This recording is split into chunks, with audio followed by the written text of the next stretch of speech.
بسم اللہ الرحمن الرحیم الحمد للہ رب العالمین والصلاة والسلام علی رسول الکریم اما بعد۔ مشاہدین کرام، السلام علیکم ورحمۃ اللہ وبرکاتہ۔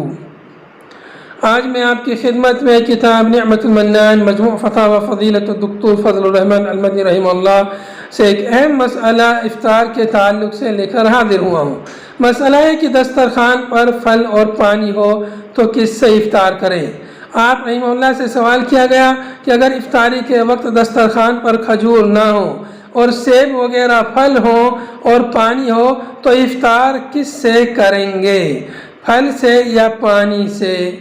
اس سوال کے جواب میں آپ رحمہ اللہ نے فرمایا کہ رسول اللہ صلی اللہ علیہ وسلم نے فرمایا من وجد تمرا فلیفطر علیہ ومن لا فلیفطر علی الماء فإنہ طہور۔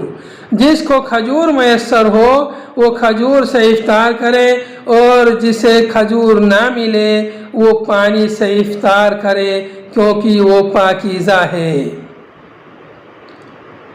اس واسطے ایسی صورت میں سیب وغیرہ کے بجائے پہلے پانی سے افطار کرنا چاہیے، پھر پھل کھانا چاہیے۔ وآخر دعوانا ان الحمد للہ رب العالمین۔